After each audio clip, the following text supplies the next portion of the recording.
بتانے جا رہا ہوں کہ نارملی جو معاشرے میں اس وقت کیفیت ہے، بالخصوص ہمارے وطن پاکستان میں مہنگائی بہت بڑھ گئی اور جناب کاروبار کے بڑے مسائل ہیں، تو لوگ پوچھتے رہتے ہیں کوئی وظیفہ بتا دیں کہ ہاتھ تنگ ہے، تنگ دستی بہت ہے، پورا نہیں ہوتا. تو چلیں آج میں وہ وظیفہ بتانے جا رہا ہوں جو میں نہیں بتا رہا، نبی پاک علیہ الصلوۃ والسلام نے صحابی رسول کو خود عطا فرمایا، اور اس کا رزلٹ بھی سنیے گا. ایکچولی یہی پوزیشن تھی کہ ایک صحابی آئے پیارے آقا علیہ الصلوۃ والسلام کی بارگاہ میں اور کہا حضور پورا نہیں ہو رہا ہے، تنگ دستی بہت ہے، پیسوں کی کمی ہے. تو آپ علیہ الصلوۃ والسلام نے فرمایا جب تم اپنے گھر میں داخل ہوا کرو تو اپنے گھر والوں کو سلام کیا کرو، اور گھر میں کوئی نہ ہو تو مجھ پر سلام عرض کرو، یعنی درود پاک پڑھو، اور ایک بار قل هو اللہ احد یعنی جو پوری سورہ اخلاص ہے وہ پڑھ لیا کرو. اس صحابی رسول کو جب یہ فارمولہ مل گیا وہ گھر چلے گئے اور جا کر انہوں نے کام شروع کر دیا کہ جب بھی گھر میں داخل ہوتے گھر والوں کو سلام کرتے، گھر میں کوئی نہیں ہوتا تو درود پاک پڑھتے اور پھر سورہ اخلاص پڑھتے. کچھ دنوں کے بعد ان کی بارے میں یہ اطلاع آئی کہ اللہ نے اتنا مال دیا، اتنا کرم کیا کہ اپنا گھر تو چلنے لگا، پڑوسیوں اور رشتہ داروں کی مدد کرنا شروع کر دی. تو یہ کمال کا فارمولہ ہے. ہم روز گھر جاتے ہیں لیکن موبائل چل رہا ہوتا ہے، کسی کام میں بیزی ہوتے ہیں، بیل بجائی کون؟ میں. یہ سنت نہیں ہے. بیل بجائے اگر کوئی اور گھر میں سے کوئی پوچھے کہ کون، تو سنت یہ اپنا نام بتائیں، جو بھی آپ کا نام ہے آپ نام بتائیں، اور اس کے بعد جیسے ہی اندر داخل ہوں السلام علیکم ورحمۃ اللہ وبرکاتہ، درود پاک پڑھیں اور سورہ اخلاص پڑھ لیں. آپ اپنی آنکھوں سے انشاءاللہ اپنی روزی میں برکت دیکھیں گے. آئیے مل کر محبت کے ساتھ ایک بار درود پاک پڑھ لیں.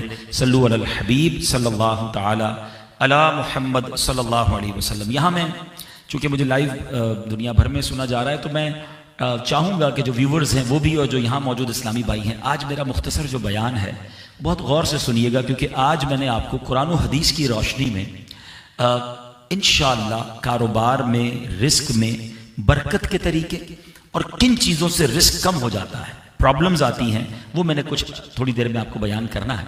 ایک مرتبہ ایک صحابی رسول نبی پاک علیہ الصلوۃ والسلام کی خدمت میں حاضر ہوئے. عرض کیا یا رسول اللہ صلی اللہ علیہ وسلم، مجھ سے دنیا نے پیٹ پھیر لی ہے، یعنی میں جس کام میں بھی ہاتھ ڈالتا ہوں وہ کام ڈیمیج ہو جاتا ہے، میرے پاس پیسے ہی نہیں آتے، کوئی مال ہی نہیں آتا، پریشان. لوگ ملتے ہیں ایسے کہ پتہ نہیں کیا ہو گیا ہے، جس کام میں ہاتھ ڈالو پرابلم ہے، کام بنتے بنتے رک جاتا ہے. تو وہ صحابی رسول نے نبی پاک سے کہا کہ حضور مجھے ایسا لگتا ہے دنیا نے مجھ سے پیٹ پھیر لی ہے، کوئی طریقہ بتایا. اب نبی پاک علیہ الصلوۃ والسلام نے کیا وظیفہ بتایا؟ آپ فرماتے ہیں کیا تمہیں فرشتوں کی تسبیح یاد نہیں ہے جس کی برکت سے روزی دی جاتی ہے؟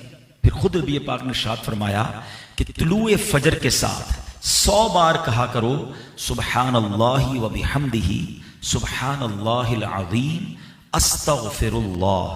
وہ صحابی یہ سن کر چلے گئے اور یہ وظیفہ شروع کر دیا. کچھ دنوں کے بعد آئے اور آ کر کہتے ہیں پہلے کیا کہا تھا حضور دنیا پیٹ پھیر چکی ہے، اب کہتے ہیں حضور اتنی کثرت سے دنیا آئی ہے کہ میں حیران ہوں کدھر اٹھاؤں اور کدھر رکھوں، یعنی اتنا مال میرے پاس آنے لگ گیا ہے. تو نبی پاک علیہ الصلوۃ والسلام نے بتایا فرشتوں کی تسبیح ہے یہ. میں دوبارہ دہراتا ہوں، آج یاد کر لیجئے، روزانہ فجر کے بعد 100 بار یہ پڑھنا ہے سبحان اللہ و بحمدہ، مل کر پڑھیں سبحان اللہ العظیم استغفر اللہ، سبحان اللہ و بحمدہ سبحان اللہ العظیم استغفر اللہ. اچھا یہ رزق جو ہے نا یہ اللہ کی بہت بڑی نعمت ہے. بعض اوقات کچھ لوگ کہتے ہیں یا پتہ نہیں لوگوں کا کانسیپٹ بن گیا ہے کہ یار مولانا حضرات یا دین کی جب بات کریں تو یہ پیسے کمانے کو برا کہتے ہیں یا مال جو ہے اس کو برا کہتے ہیں. مال یقیناً برا جب ہے جب اس کی حق ادا. کہ اللہ کریم نے قرآن مجید میں ہمیں یوں سمجھیے زندگی کو آسان بنانے کا ایک فارمولہ عطا فرمایا، اور کیا فرمایا؟ وَقُولُوا لِلنَّاسِ حُسْنًا، اور لوگوں سے اچھی بات کہو. آپ یقین کریں جس نے اس فارمولے پر عمل کر لیا نا اس کی زندگی آسان، اس کی فیملی خوش، اس کے دوست راضی، وہ ہر جگہ ترقی کرنے لگتا ہے. اب آپ خود دیکھیں ایک دکاندار ہے، سودا بڑا اچھا ملتا ہے مگر جب جاؤ اس کی زبان پر سختی ہے، گالیاں ہیں، جھاڑتا ہے، سودا ایسے دیتا ہے جیسے بھیک دے رہا ہے. ادھر گاہک جائیں گے یا ایک ایسا دکاندار ہے جو ہر آنے والے گاہک سے محبت سے بات کر رہا ہے، پیار سے بات کر رہا ہے، طبیعت بھی پوچھ رہا ہے. بندہ کہتا ہے بڑا با اخلاق ہے. اخلاق کی برکت سے کاروبار بھی بڑھتا ہے، اخلاق کی برکت سے عزت بھی بڑھتی ہے، ترقی ملتی ہے اس کو. ایک ہی ادارے میں 2 بندے جاب کر رہے ہیں، ایک سب سے دوستی، پیار، محبت، ٹیک کیئر کرنے والا، اور ایک سب سے لڑنے والا. بتاؤ ترقی کس کو ملے گی؟ بااخلاق کو ترقی ملے گی. یعنی یہ وقولوا قولا، یہ جو فرمایا نا قرآن کا جو حکم ہے کہ وقولوا للناس حسنا، لوگوں سے اچھی بات کہو، یہ آپ کے کاروبار میں ترقی کروا دے گا، یہ آپ کی نوکری میں ترقی کروائے گا، یہ آپ کی عزت میں ترقی کروائے گا، یہ آپ کے فیملی میں محبتوں کو بڑھائے گا. یہ ایک چھوٹا سا حکم جو ہے نا وہ میری پوری لائف کو آسان کر سکتا ہے. لیکن لوگوں کو یہ بات سمجھ نہیں آتی. کچھ لوگوں کے منہ سے پھول جھڑتے ہیں اور کچھ لوگوں کے زبان سے انگارے جھڑتے ہیں. انہیں احساس نہیں ہو رہا کہ میں کتنوں کا دل توڑ رہا ہوں، کتنوں کو تکلیف پہنچا رہا ہوں. کاش یہ بات ہمیں سمجھ آ جائے. میرے پیارے اسلامی بھائیوں، اب ایک اور واقعہ سنیے. نبی پاک کے سمجھانے کا انداز، ایک ہمارے سمجھانے کا انداز. پتہ نہیں ہے نماز کیسے پڑھتے ہیں، پتہ نہیں ہے تلاوت کیسے کرتے ہیں، پتہ نہیں مسجد کا ادب کیا ہے، ایسے ڈانٹ کے سمجھائیں گے کہ بندہ پہلے ڈر جائے. اب پیارے آقا علیہ الصلوۃ والسلام کا دور ہے اور وہ حضرت معاویہ بن حکم سلمی رضی اللہ تعالی صحابی رسول ہیں. اپنا ہی واقعہ بیان کرتے ہیں. کہتے ہیں میں شروع میں جب اسلام میں نماز فرض ہوئی نا تو نماز کے دوران باتیں کرنے کی اجازت تھی. یہ حکم بعد میں آیا کہ اب نماز میں بات چیت نہیں کر سکتے. وہ کہتے مجھے پتہ ہی نہیں تھا، نبی پاک علیہ الصلوۃ والسلام کا حکم آ چکا تھا اور مجھے پتہ ہی نہیں تھا کہ یہ حکم آ گیا ہے. میں اس دن وہ نہیں ہوں گے محفل میں. تو کہتے میں آیا اور نماز شروع ہو گئی. نبی پاک علیہ الصلوۃ والسلام نماز پڑھا رہے تھے، میں پیچھے نماز میں حاضر ہو گیا. تو کہتے ہیں چھینک آئی ایک شخص کو، تو میں نے کہہ دیا یرحمک اللہ نماز کے دوران. تو صحابہ کرام کچھ تھے جنہوں نے مجھے بڑی تیز نظروں سے دیکھا. تو مجھے پتہ ہی نہیں تھا کہ بات نہیں کر سکتے. میں نے کہا کیوں دیکھ رہے ہو مجھے تیز نظروں سے؟ نماز میں وہ کہہ رہے ہیں آپ مجھے کیوں ایسے دیکھ رہے ہیں؟ تو اب لوگوں نے اپنی ران پر ہاتھ مارا اور کہ اب مجھے سمجھ آیا کہ مجھے خاموش کرنا چاہ رہے ہیں. یہ بول نہیں رہے مگر مجھے اشارے سے سمجھا رہے ہیں کہ بولنا نہیں ہے. کہتا میں نے نماز کمپلیٹ کر لی. جب نماز پوری ہوئی تو نبی پاک علیہ الصلوۃ والسلام نے مجھے اپنے پاس بلایا. اور نبی پاک سے بڑھ کر بہترین سمجھانے والا کون ہے، بہترین معلم کون ہے؟ کہتے نبی پاک علیہ الصلوۃ والسلام نے نہ مجھے ڈانٹا، نہ برا بھلا کہا، نہ جھڑکا، بلکہ فرمایا نماز میں باتیں نہیں کرتے، نماز میں تو اللہ پاک کی تسبیح کرتے ہیں، تکبیر کہتے ہیں، قرآن کی تلاوت کیا کرتے ہیں. کہتے بس نبی پاک نے بٹھا کر مجھے یہ سمجھا دیا. یہ بھی تو ایک انداز ہے نا. ایک بندے کو حکم پتہ ہی نہیں ہے اور آپ جناب اس پر چڑھ دوڑیں، یہ نہیں ہوتا. خاص طور پر اگر آپ نے اسلام کی بات سکھانی ہے، دین سکھانا ہے. پہلے ایک بات سمجھیے، اگر آپ اپنے بچوں کو نمازی بنانا چاہتے ہیں، قرآن پڑھانا چاہتے ہیں، یا آپ کسی نیکی کے کام کو پھیلانا چاہتے ہیں، تو ایک بار یاد رکھیں کہ آپ اچھا کر رہے ہیں تو کوئی ہے جو اس کو بگاڑنا بھی چاہتا ہے. جب بھی بندہ اللہ رسول کی بات کرے گا نا تو اس کی مائنڈ میں ہونا چاہیے میرا ایک دشمن ہے جو اس بندے کو دین کی طرف نہیں آنے دینا چاہ رہا. کیونکہ شیطان تو کبھی بھی نہیں چاہے گا نا.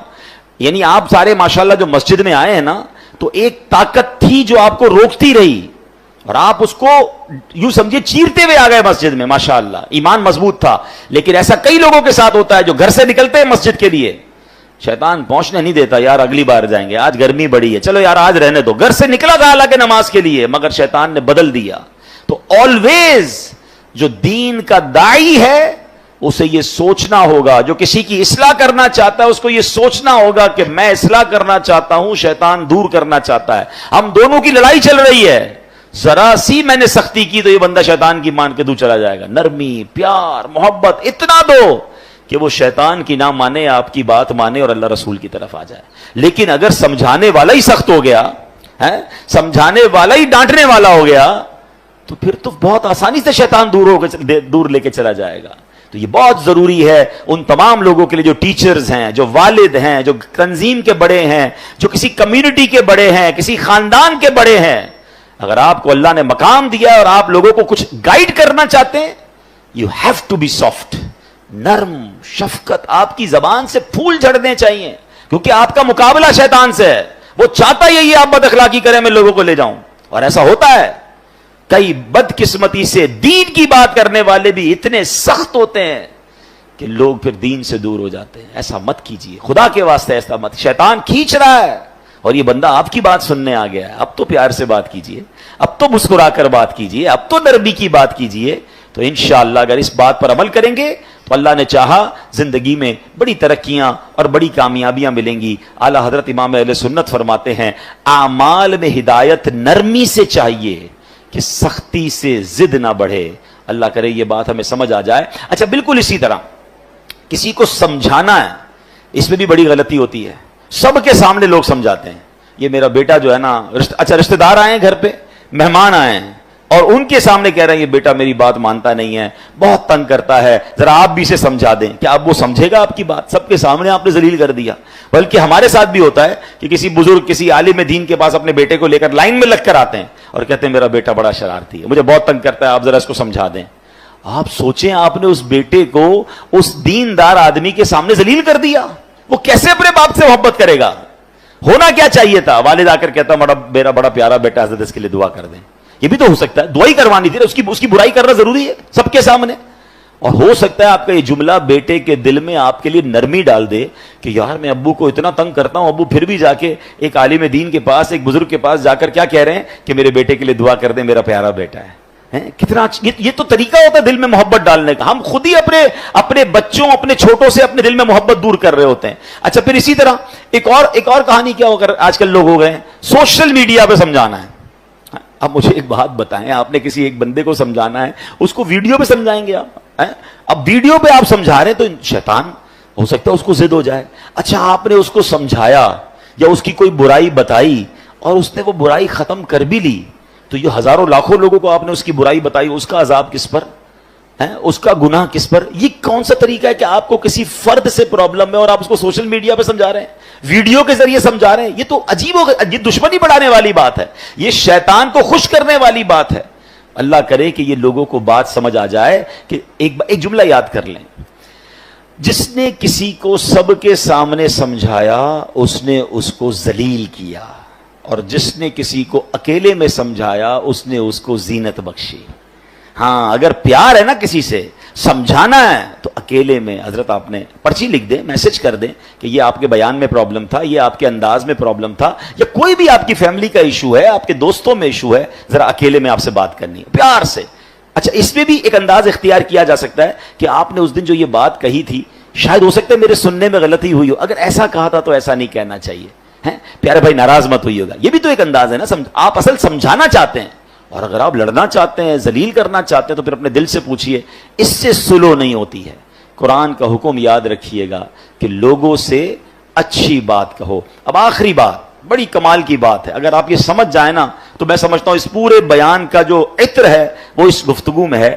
کہ علامہ قرطبی رحمۃ اللہ تعالی علیہ فرماتے ہیں, سمجھانے والا دنیا میں کوئی بھی ہو, آج کے دور میں کوئی حضرت موسیٰ اور حضرت ہارون سے افضل نہیں ہو سکتا. اللہ کے نبی ہے نا, اور جسے سمجھایا جائے وہ کتنا ہی بڑا گناہگار کیوں نہ ہو, وہ فرعون سے بڑا گناہگار نہیں ہو سکتا. بات سمجھ آ رہی ہے؟ یعنی آج اگر کسی کے ساتھ آپ کو پرابلم ہے, کتنا ہی اس نے آپ کو کیوں نہ ستایا ہو, کتنا ہی وہ غلط آدمی کیوں نہ ہو, گناہوں میں وہ فرعون سے بڑھ نہیں سکتا. اور ہم میں سے سمجھانے والا کوئی بھی حضرت موسیٰ اور حضرت ہارون سے بڑھ نہیں سکتا. دو ایکسٹریم ہو گئی نا, سمجھانے والا بھی ٹاپ پہ ہے اور گناہگار بھی سب سے بڑا ہے. مگر جب حضرت موسیٰ اور حضرت ہارون فرعون کے پاس جا رہے تھے تو اللہ کریم نے کیا انہیں ارشاد فرمایا تھا, فَقُولَا لَهُ قَوْلًا لَيِّنًا, تو تم اس سے نرم بات کہنا. قرآن حضرت موسیٰ حضرت ہارون کو کہہ رہا ہے, کس سے نرم بات کرنا؟ فرعون سے. یار کسی فرعون سے بڑے گناہگار سے مل لیا آپ نے جو اس سے سختی کر رہے ہو, سمجھیے. یا حضرت موسیٰ سے زیادہ اچھا سمجھانا آتا ہے آپ کو. اتنی دو ایکسٹریم مل رہی تھی, مگر آرڈر کیا تھا کہ نرمی سے بات کرنی ہے, پیار سے بات کرنی ہے. اللہ اکبر. اب یہ بات آپ سمجھ لیں, اگر آپ سمجھانا چاہتے ہیں یہ سختی سے نہیں ہو سکتا. آپ لڑنا چاہتے ہیں پھر وہ آپ کی مرضی ہے, وہ پھر آپ اللہ کو جواب دیں کہ آپ لڑائی جھگڑے والے ہیں. اگر آپ کے مائنڈ سیٹ میں یہ کہ یار اس بندے کی غلطی دور کرنی ہے, یا اس کو ٹھیک کرنا ہے, اس کی تربیت کرنی ہے, آئندہ یہ نہ کرے, تو یہ کام نرمی سے ہوگا. سختی سے بگڑنے کا چانس ہے, دشمنیاں ہو جاتی ہیں. وہ ایک بات ہے نا کہ ایک بندہ کہیں جا رہا تھا, سر پہ اس کے کانچ کی چوڑیاں تھیں اور اس کا پورا ایک گٹھڑ تھا. تو ایک پولیس والا آیا, کوتوال, اور اس نے آ کر ڈنڈا مارا اس میں. کہا بتاؤ اس میں کیا ہے؟ کہتا صاحب تھوڑی دیر پہلے تو چوڑیاں تھیں, اب تو کچھ بھی نہیں ہے. یعنی آپ ڈنڈا مار کر پوچھ رہے ہیں تو ٹوٹ گیا جو آپ پوچھنا چاہ رہے تھے, وہ تو چورا چورا ہو گیا. تو ہم بھی بعضوں کا ڈنڈا مار کے جو ہے نا سیدھا کرنا چاہ رہے ہوتے ہیں.